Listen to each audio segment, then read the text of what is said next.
চট্টগ্রামে সাবেক ইসকন নেতা চিন্ময় কৃষ্ণ দাসের অনুসারীদের সঙ্গে পুলিশের সংঘর্ষ ঘটেছে। এ দুপুরে চট্টগ্রাম আদালতে তার জামিন নাকচ করে কারাগারে পাঠানোর সময় এ ঘটনা ঘটে। এই সময় তার সমর্থকরা আদালত প্রাঙ্গণে ব্যাপক ভাঙচুর চালায়। এতে সাইফুল ইসলাম আলিফ নামে এক শিক্ষানবিশ আইনজীবী নিহত হয়েছেন। দিদারুল ইসলামকে সাথে নিয়ে আরো জানাচ্ছেন একে আজাদ।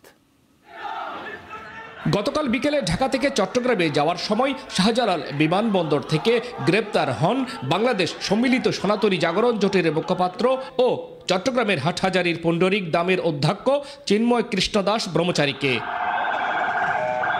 আজ সকালে কঠোর নিরাপত্তায় তাকে হাজির করা হয় আদালতে। শুনানি শেষে তাকে কারাগারে পাঠানোর আদেশ দেন চট্টগ্রাম ৬ষ্ঠ মেট্রোপলিটন ম্যাজিস্ট্রেট কাজী শরীফুল ইসলাম। বিকেলে চিন্ময় দাসকে প্রিজন ভ্যানে কারাগারে নিয়ে যাওয়ার সময় পুলিশকে বাধা দেয় তার সমর্থকরা। এক পর্যায়ে আদালত পাড়া এলাকায় ব্যাপক ভাঙচুর চালায় তারা। শুরু হয় পুলিশের সাথে সংঘর্ষ।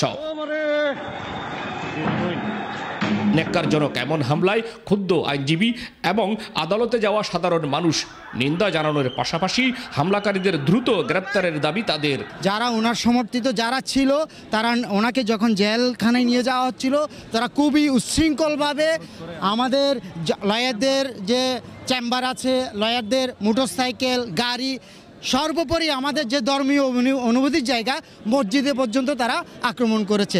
ধর্মীয় নেতা দাবিদার তাকে অ্যারেস্ট করার পরে তাকে বিজ্ঞ আদালতে নিয়ে আসছেন। বিজ্ঞ আদালত জামিন নামঞ্জুর করেছেন, কিন্তু জামিন নামঞ্জুর করার পরে তাকে যখন জেল হাজতে প্রেরণ করা হচ্ছে, প্রিজন ভ্যানে তোলার পরে সেই প্রিজন ভ্যান সেখান থেকে সরাতে দিচ্ছে না। আমরা তাদেরকে কোনো ধরনের বাধা প্রদান করার চেষ্টা করি নাই। এখানে দেখা যাচ্ছে যে একটা গভীর ষড়যন্ত্র কাজ করছে।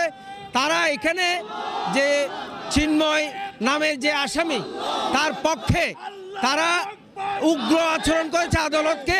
গত 25 অক্টোবর চট্টগ্রামে 8 দফা দাবি আদায়ের লক্ষ্যে সমাবেশের আয়োজন করে আলোচনায় আসেন চিন্ময় দাস। বাংলাদেশে হিন্দুদের মঠ মন্দিরে হামলা, বাড়িঘরে লুট, অগ্নিসংযোগ সহ নানান অভিযোগ করেন তিনি। পরে গত 30 অক্টোবর চিন্ময় কৃষ্ণ দাস ব্রহ্মচারী সহ 19 জনের বিরুদ্ধে মামলা হয়। মোহাম্মদ ফিরোজ খান নামে এক ব্যক্তি জাতীয় পতাকার অবমাননার অভিযোগে রাষ্ট্রদ্রোহ আইনে মামলাটি দায়ের করেন। একে আজাদ, নাগরিক, চট্টগ্রাম।